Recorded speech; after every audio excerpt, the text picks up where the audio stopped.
13 दिसंबर के हवाले से जो जलसा हो रहा है लाहौर में, जिसके मुतल्लिक मरीम नवाज साहिबा कहती हैं कि इस जलसे में आर होगा या पार होगा।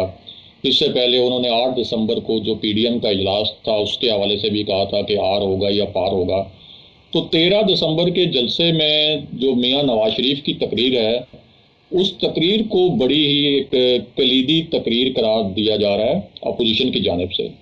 आपके पास क्या इतलात हैं कि मियां नवाज शरीफ की ये तकरीर कहाँ से वो करेंगे? एक तो ये भी बताइएगा, और दूसरा ये आर या पार के हवाले से क्या ऐसा ख़ास नुक्ता हो सकता है मियां नवाज शरीफ की तकरीर में? क्या उनकी वीडियोस जिनका वो दावा करते हैं उनके पास मौजूद हैं, वो वाला कोई नुक्ता हो सकता है आर या पार के हवाले से? मज़ीद इल्ज़ामात हो सकते हैं, या क्या ऐसा कोई ख़ास नुक्ता है जिसको हम कह सकते हैं कि कोई आर या पार वाला होगा, या कुछ भी नहीं होगा? देखिए सर, ये लोगों को अंगेज रखने के लिए ये जुमले बहुत अच्छे हैं। और जहां तक मरीम नवाज साहिबा का ताल्लुक है, उन्होंने अब तक जितनी भी तकरीरें की हैं उनमें से आपको जो आवाम को नारे दिए जा रहे हैं, नए नाम रखे जा रहे हैं वज़ीर आज़म के, और ये जलसों के अंदर ये बातें जरूर हमें नजर आती हैं। लेकिन मैं आपको एक बात बताऊं, जिन लोगों से हमारी बात हुई पाकिस्तान में भी और यहाँ पर भी पैगाम भेजा गया है नवाज शरीफ को कि जनाब, आप अदारों के खिलाफ जिस किस्म का रवैया अपनाया हुआ है, इसमें आपको थोड़ी सी लचक दिखानी होगी। और आपने देखा होगा पिछली कुछ जो तकरीरें, जो स्टेटमेंट्स जारी किए गए नवाज शरीफ की तरफ से, उनमें उन्होंने किसी का डायरेक्ट नाम नहीं लिया, इदारों का जरूर नाम लिया है, इदारों के हवाले से जरूर बात की है, अपने इलेक्शन के हवाले से बात की है, मुंतखब और मकबूल लीडर की उन्होंने बात की कि एक मकबूल लीडर को मुजरिम बना दिया गया, हटा दिया गया, ऐसी बातें उन्होंने जरूर की हैं। लेकिन डायरेक्ट किसी का नाम नहीं लिया। तो इट मीन्स के कुछ एलिमेंट्स ऐसे जरूर थे जो अंगेज, जिन्होंने नवाज शरीफ को किया और इस बात पे कायल करने की कोशिश की है। और अगर दूसरी तरफ हम ये देखेंगे, पार्टी के अंदर भी लोगों ने, जो एलिमेंट्स मौजूद थे, उन्होंने कहा कि आप एक ऐसी रास्ते पे चल पड़े हैं जहां से वापसी नहीं है। और सबसे ज्यादा इसमें शहबाज शरीफ साहब ने रोल प्ले किया है अपने भाई को समझाने के हवाले से कि जिस तरफ आप चल रहे हैं हमें डायरेक्ट या इस तरह का हमेशा रास्ता रख कर आगे बढ़ना चाहिए। लंदन की सर खबर यह है कि जो आर और पार की बात की जा रही है, नवाज शरीफ साहब की तकरीर, अगर वो फिर इदारों का नाम लेते हैं और फिर कुछ करते हैं, हमने राय साहब अब तक देखा है जब भी नवाज शरीफ साहब ने इस किस्म की स्टेटमेंट जारी की, इसका नतीजा क्या निकला? आवाम की सतह पर या लोगों की सतह पर किस हद तक इसे पजराई मिली? वो नहीं मिली। पार्टी के अंदर कितनी पजराई मिली? वो नहीं मिली। आर या पार का जो नारा लगाया जा रहा है, वो आर या पार तब होगा कि जब 11 जमातें, अब वहां भी 10 जमातें रह गई, तो ये मिलकर कुछ करें। और इनके अपने अंदर इंतशार इतने ज्यादा है कि ये आर और पार की ना यहाँ पर कुछ हमें माहौल नजर आ रहा है और ना पाकिस्तान में नजर आ रहा है। और यहाँ पर क्योंकि नवाज शरीफ साहब खुद बैठे हुए हैं और लम्हा तमाम इंतजामात को, तमाम जो बयान पाकिस्तान से, रोस्टम से जाना है, ट्विटर अकाउंट से जाना है, किस तरह जाना है, तो ऑब्वियसली उसमें उनकी रहनुमाई जरूर शामिल होती है। तो आर या पार जो इस वक्त हमें सिचुएशन नजर आ रही है, वो ट्विटर या सोशल मीडिया पे नजर आ रही है। लेकिन इसके अलावा हालात ऐसे नहीं है कि आप कहेंगे या ये आर या पार होगा। लंदन में सोशल मीडिया टीम पाकिस्तान मुस्लिम लीग नून की बहुत एक्टिव है।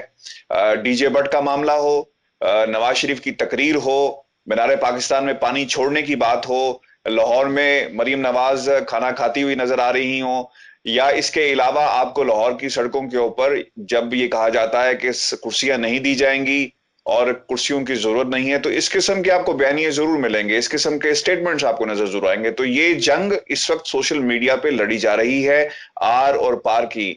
और अमली आप तौर साहब पे ये बताइएगा हमारे व्यूअर्स के लिए कि मियां नवाज शरीफ ये जो तकरीरें करते हैं, इन तकरीरों का इंतज़ाम किस जगह पे किया जाता है, और किस तरह से वहाँ से ये पूरा जो सिस्टम लगाया गया है जहाँ से मियां नवाज शरीफ लाइव जो हैं जलसों से तकरीरें करते हैं? और साथ ये भी बताइएगा कि मियां नवाज शरीफ ने तो मेडिकल ग्राउंड्स के ऊपर अपने वीज़ा में एक्सटेंशन ली है हमारे इतलात के मुताबिक, तो उनका कोई दोबारा मेडिकल ट्रीटमेंट भी शुरू हुआ है, या?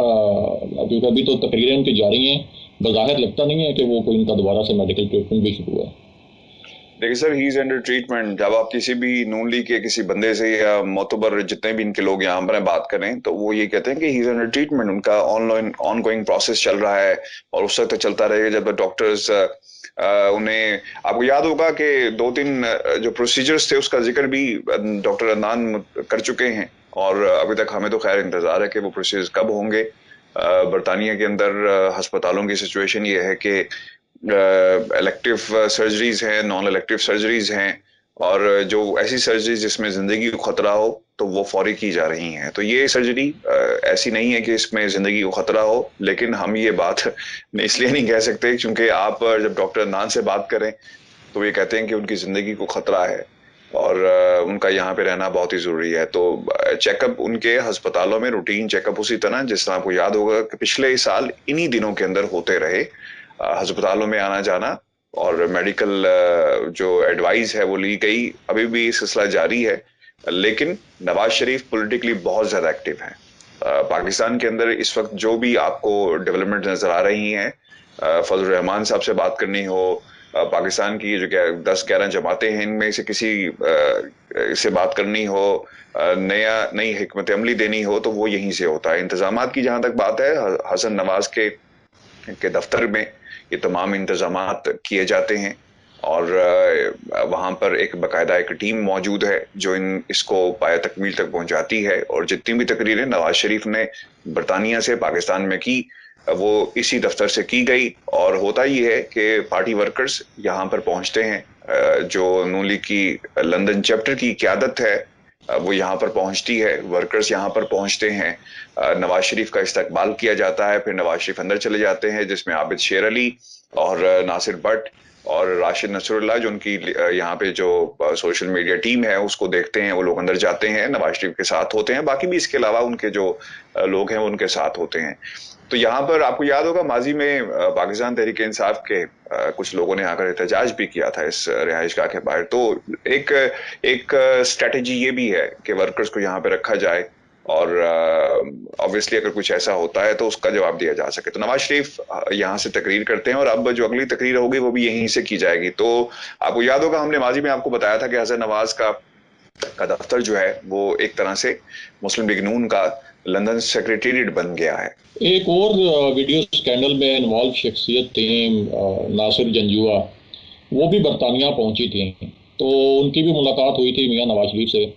तो उनकी कोई सरगर्मियां अभी वहाँ हैं या वो वापस वहाँ से बरतानिया से वापस रवाना हो चुकी हैं? माजी में वो यहाँ पर थे, मुलाकात भी हुई, वीडियो भी आई, हमने भी उसके ऊपर तबसरा किया और वो यहाँ पर नवाज शरीफ को मिलने जरूर आए थे। वहां जब कोशिश की गई उनसे सवाल करने की, बताएं आप क्यों आए हैं, तो जाहिर सी बात है जो शख्स यहाँ पे किसी को मिलने आया है तो क्यों बताएगा कि वो क्यों आया। लेकिन आपको याद होगा कि माजी में उनकी क्या उन पर किस किस्म के इल्जामात थे और पाकिस्तान में जो कुछ भी उनके हवाले से कार्रवाई हुई वो भी आपके सामने है। लेकिन यहाँ पर वो आए, मुलाकात हुई, लेकिन अब वो कहाँ पे हैं इस हवाले से हमारी जो इतलात हैं वो नहीं है हमारे पास। लेकिन आपको बता दें कि ऐसा माजी में तो डेफिनेटली हुआ।